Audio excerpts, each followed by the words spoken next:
বন্ধুরা, চিরসখা ধারাবাহিকের আজকের পর্বে দেখানো হয়েছে স্বতন্ত্র কমলিনীকে বলে, কমলিনী প্লিজ রাতের বেলা এমন চিৎকার করে কথা বলো না।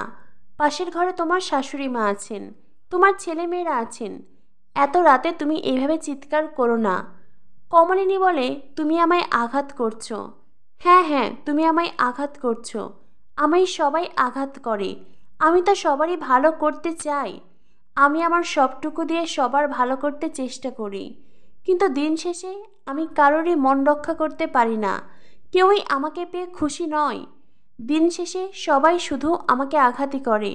আমার তো মাঝে মাঝে ইচ্ছে করে নিজেকে শেষ করে ফেলি, এই জীবনটাকেই শেষ করে ফেলি। স্বতন্ত্র বলে, তুমি আমার জন্য নিজেকে শেষ করতে চাইছো?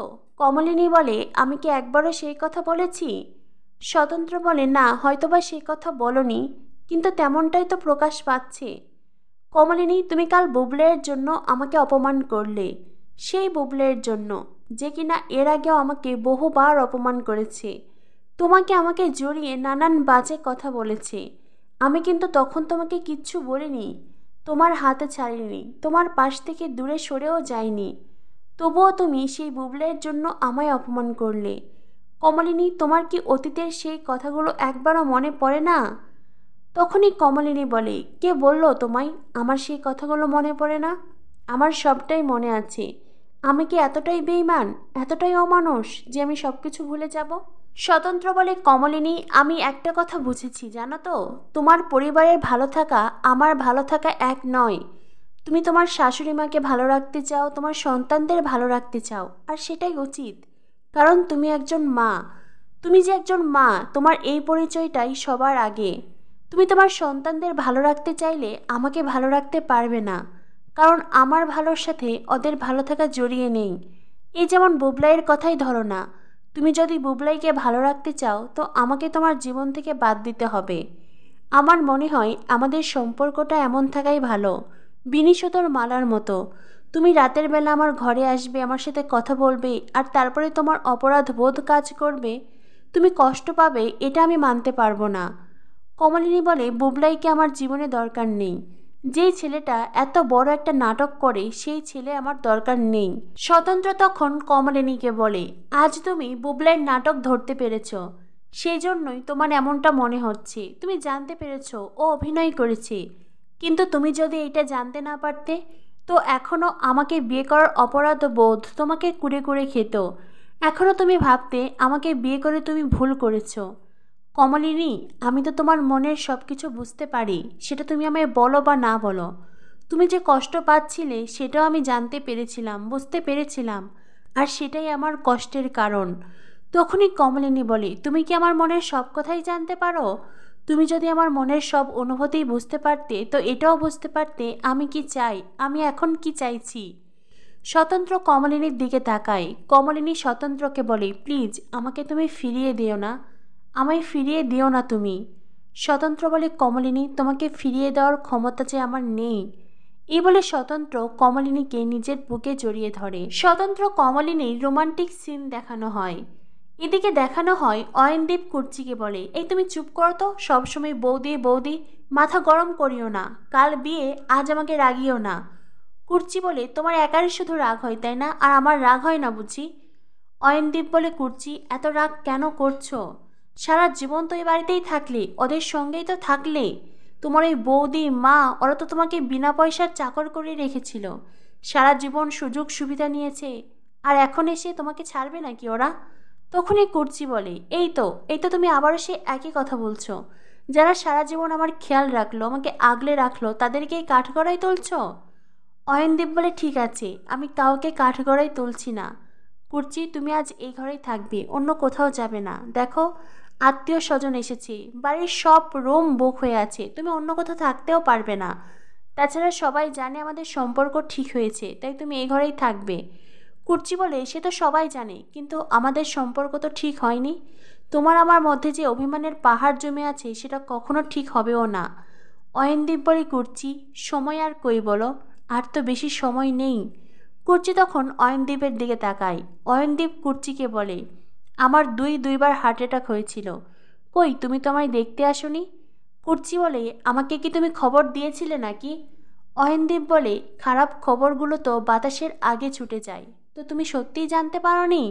তুমি কেন আমায় দেখতে এলে না কুর্চি? জানো, আমি তো ভেবেছিলাম আমি হয়তো আর বাঁচতেই পারবো না, কিন্তু ভগবানের ইচ্ছা, ডাক্তারের বিধিনিষেধ মেনে আজ আমি এখানে দাঁড়িয়ে আছি। তবে এতটুকু বুঝতে পেরেছি, জীবনের সময় বড্ড কম। এই কম সময়ে তুমি আর দূরে সরে থেকো না। অয়নদীপের কথা শুনে কুর্চির চোখে জল ছলছল করে, কিন্তু কুর্চি কি করে সেই দিনগুলো ভুলে যাবে? কুর্চির কাছ থেকে তার সন্তানকে যে আলাদা করা হয়েছিল।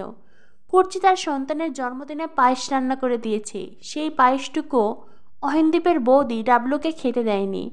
সেই সব দিন কুর্চি কি করে ভুলবে? বুকে পাথর বেঁধে এতকাল সে অয়নদীপের জন্য অপেক্ষা করেছে, আর আজ অয়নদীপ সত্যিকারের মানুষে তার সামনে দাঁড়িয়েছে। তাকে ফিরিয়ে দেওয়ার ক্ষমতাও কুর্চির নেই, তবুও কুর্চি ওখান থেকে যেতে চায়। অয়নদীপ কুর্চির হাত ধরে টেনে নিজের কাছে নেয়। অয়নদীপ বলে, বললাম যে হাতে বেশি সময় নেই। আজ এখানে সুস্থ অবস্থায় দাঁড়িয়ে আছি, কাল তো নাও থাকতে পারি, তখন হয়তো নিজের বউয়ের সাথে একসাথে থাকার সময়টুকুই পেলাম না। কুর্চি অয়নদীপের ইমোশনাল মুহূর্তের সৃষ্টি হয়। কুর্চি বলে, অনেক বাজে কথা বলেছ, আর একটাও বাজে কথা বলবে না। অয়নদীপ কুর্চি একে অন্যের দিকে তাকিয়ে থাকে। এরপর দেখানো হয় ভোর হয়ে যায়। ডাবলুর গায়ে হলুদের আয়োজন চলছে। পাড়া প্রতিবেশী সধবা সবাই মিলে ডাবলুকে হলুদ মাখাচ্ছে। অন্যদিকে অয়নদীপ কুর্চি তারাও দূরে দাঁড়িয়ে আছে। অয়নদীপ তার ভাগ্নিকে বলে, কিরে তোরা হলুদের তত্ত্ব নিয়ে যাবি তো নাকি? অয়নদীপের ভাগ্নি বলে, কিন্তু মামু, আমরা যে যাব, এই সব কিছু আমাদের বুঝিয়ে দেবে কে?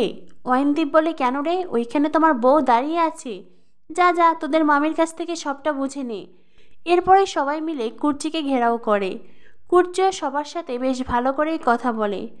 গায়ে হলুদের আনন্দে সবাই মেতে উঠেছে। তখনই পাড়া প্রতিবেশীদের তাড়া দিতে থাকে অয়নদীপ। অয়নদীপ আত্মীয় স্বজন বৌদিদের বলে, তোমরা একটু তাড়াতাড়ি হলুদ মাখাও, সন্ধ্যের লগ্নে বিয়ে, তোমরা তো দেরি করো না। তখনই বৌদিরা অয়নদীপকে বলে, আর কি বা করবো বল, তোর ছেলের সব কাজ তো আমরাই করে দিচ্ছি, তোর বউ তো অতিথির মতো শেষে এলো। এবারে কুর্চিকেও তারা কথা শোনাতে থাকে। অয়নদীপ যদিও কিছু বলে না, কিন্তু কুর্চি ওখান থেকে চলে যেতে চায়। তখনই বাড়ির মেয়েরা কুর্চিকে বাধা দেয়। বাড়ির মেয়েরা বলে, মামি তুমি এখান থেকে কোথাও যাবে না, তোমার ছেলের বিয়ে, তুমি তো এখানেই থাকবে। এমনকি ডাবলুকেও আত্মীয় স্বজনেরা বলে, তোর বড় মা বাড়িতে নেই, তোর কি সেই চিন্তা আছে? তুই একবারটি অন্তত তার খোঁজ নিতে পারতি, তাকে বাপের বাড়ি থেকে আনতে পারতি। ডাবলু বলে, বড় মা চায়নি আমার মা এখানে থাকুক, সেই জন্যই বড় মা আসবে না। আত্মীয় স্বজন বলে, যে বড় মা তোকে কোলে পিঠে করে মানুষ করলো, তার চাইতে এখন তোর মায়ে তোর বেশি আপন, যেই মা কিনা সারা জীবনেও তোর খোঁজ নেয়নি। ডাবলু বলে, হয়তোবা আমার মা খোঁজ নেওয়ার সময় সুযোগই পায়নি। এই কথাটা শুনেই পাড়া প্রতিবেশী আত্মীয় স্বজন বলে, বাবা, মায়ের প্রতি এত টান যে কথার সুর পাল্টে ফেললি।